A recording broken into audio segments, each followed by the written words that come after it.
The line seems to stretch forever. A low hum of anxious voices, the shuffling of feet, the sterile, official glare of fluorescent lights. You've spent months planning this trip, a critical business summit, a life-changing family reunion, the dream vacation you've scrimped and saved for years to afford. Your heart pounds with a rhythm that feels suspiciously guilty, even though you've done nothing wrong. You finally reach the front. The officer's face is inscrutable, a gatekeeper between you and your destination. They take your passport, their eyes flicking from the document to you and back again. And then the questions begin. Your entire journey, your investment, your future, now hinges on your next few answers. In 2026, global mobility is both a cornerstone of modern life and a minefield of ever-evolving regulations. Post-pandemic travel surges, shifting geopolitical landscapes, and the rapid adoption of digital systems like electronic travel authorizations, ETAs, and biometric entry-exit programs have transformed border crossings. A single misstep, an innocent oversight, or a poorly phrased answer can lead to denied entry, revocation of a visa, a permanent flag on your record, or even a multi-year ban. This isn't about fear-mongering. It's about empowerment. The difference between a seamless welcome and a distressing interrogation lies in preparation. This definitive guide unpacks the 10 most critical questions you will face, not with speculative guesses, but with the clarity and confidence that comes from understanding the intent behind the question and the legally sound way to answer it. Your journey begins not at the airport, but right here with this knowledge. 1. What is the purpose of your visit?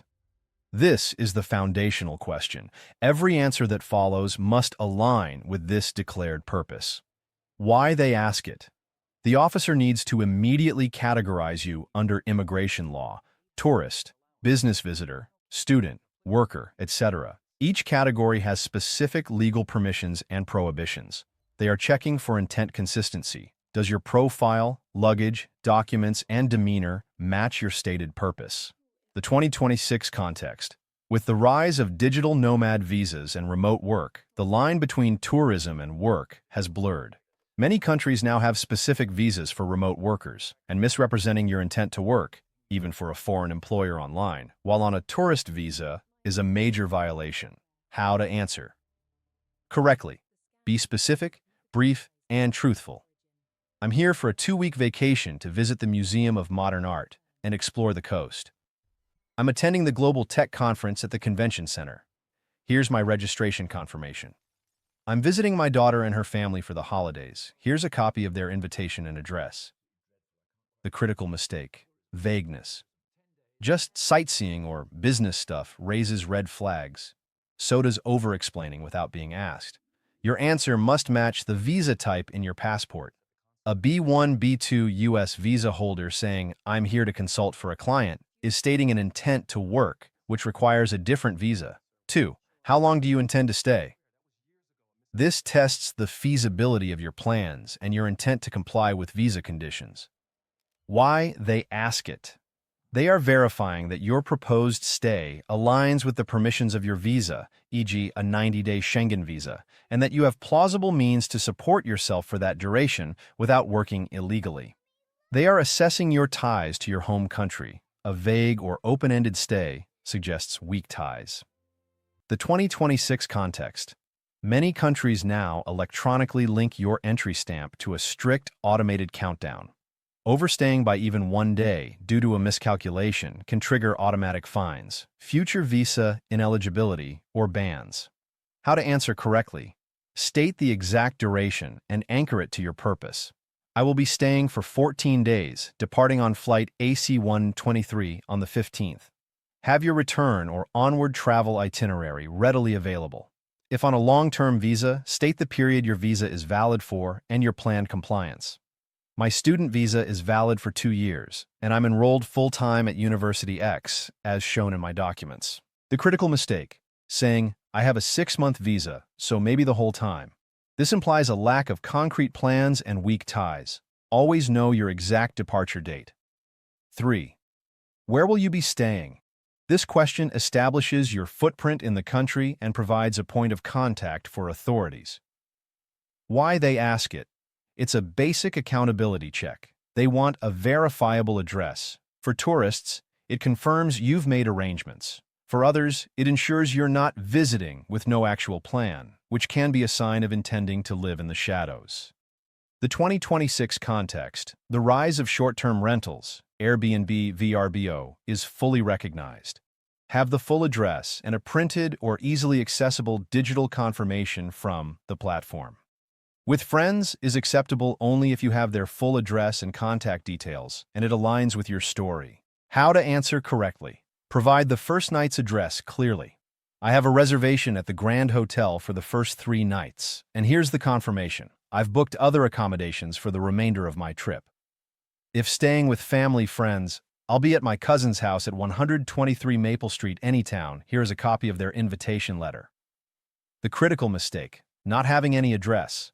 Fumbling on your phone for minutes to find a confirmation looks unprepared and suspicious. 4. What is your occupation? Who do you work for? This is a primary gauge of your ties to your home country and your economic standing. Why they ask it. A stable job, a business, or established professional credentials are strong indicators that you have compelling reasons to return home after your visit. It also helps them assess whether you might seek unauthorized employment. They may verify this information subtly or directly. The 2026 context.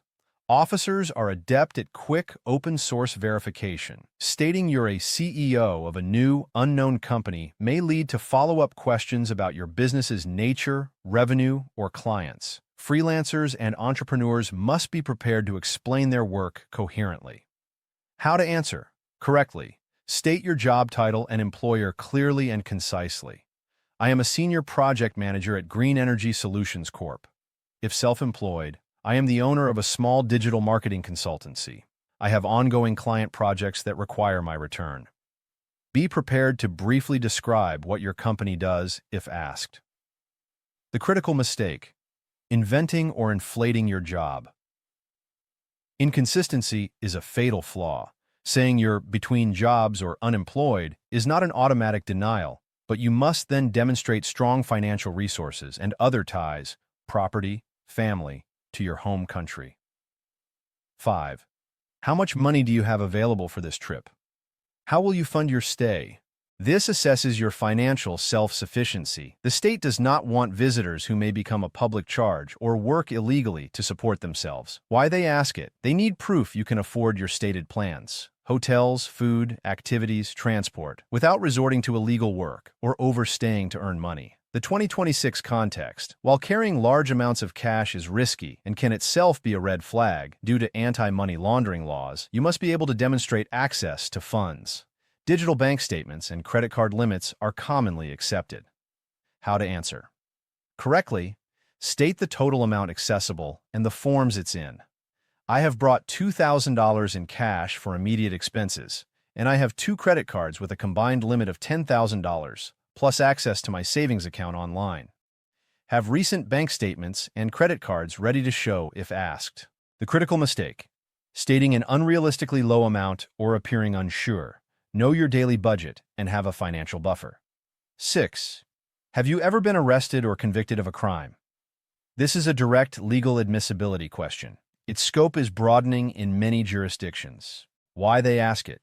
Criminal history can make you inadmissible to a country. This includes crimes involving moral turpitude, a legal term covering fraud, theft, violence, etc., drug offenses, and driving under the influence, which many travelers mistakenly think is a minor offense. It is a serious crime in an immigration context.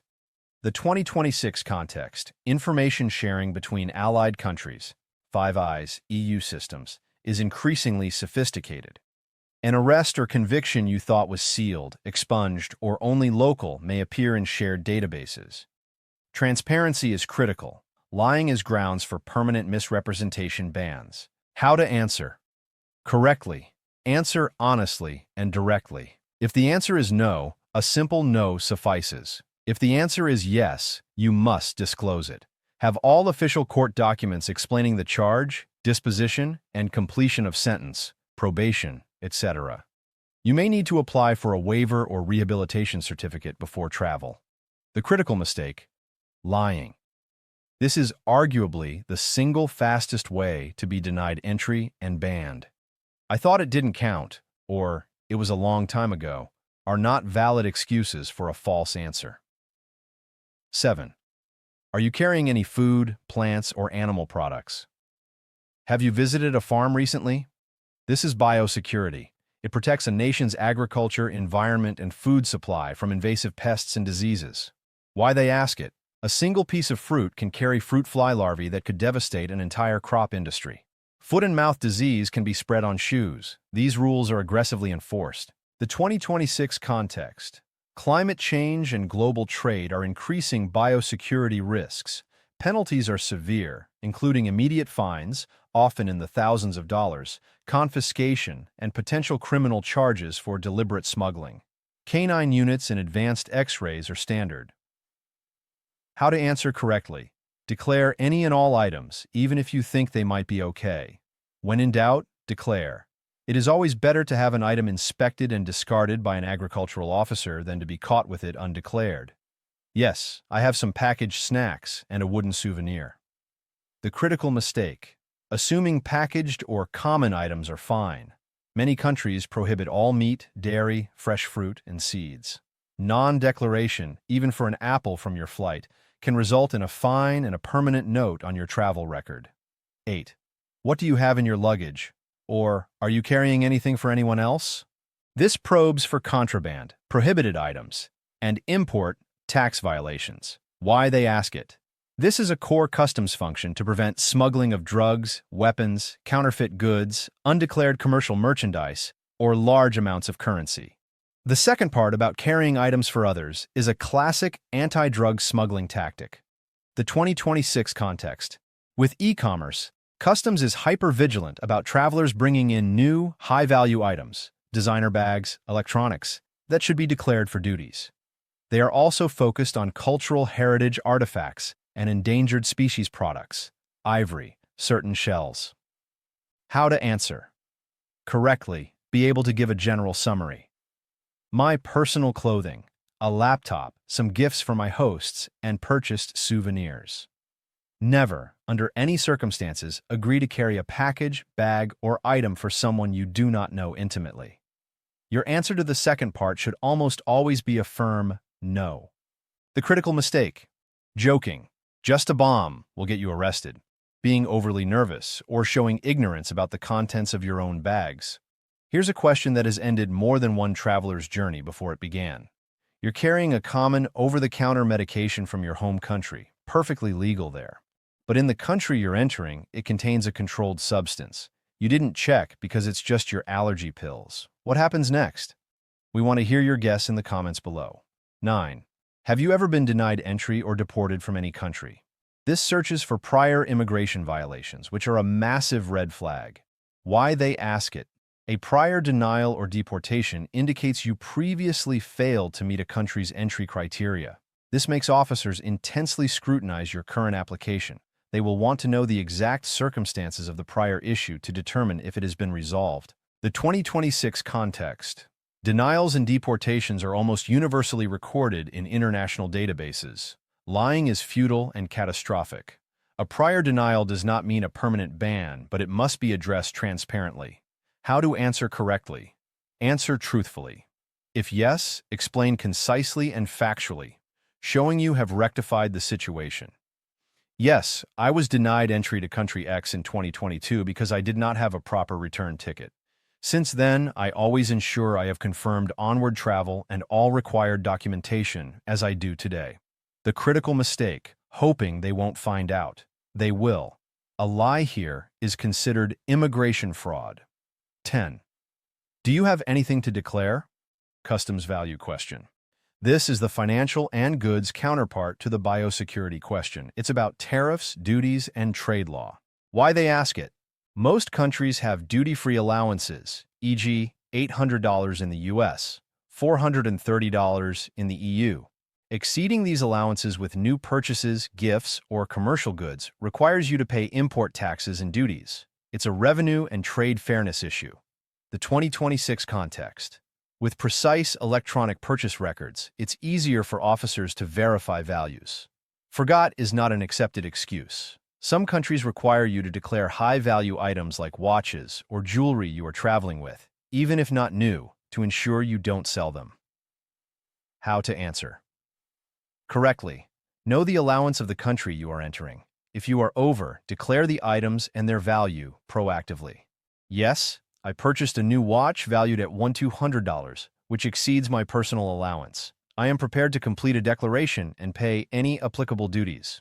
The critical mistake: undervaluing items or trying to hide new items in your luggage. If discovered, you will face penalties on top of the owed duties, and the goods may be seized. Mastering these 10 questions is more than memorizing scripted answers. It is about understanding the principles of immigration and customs law: truthfulness, preparedness, transparency, and intent to comply. Your documents, passport, visa, itinerary, proofs, tell one story. Your answers must confirm that story with calm, consistent confidence. In 2026, borders are not just physical lines but complex data filters. Your words are the final, crucial data point that determines your passage. Pack your bags, but more importantly, pack your knowledge. It is the most essential item you will carry. Want to travel with confidence, not anxiety? For deep dives into specific visa processes, country-by-country breakdowns, and expert interviews on navigating the future of global travel, make sure you subscribe to the channel. Your next journey awaits. Let's ensure it's a smooth one.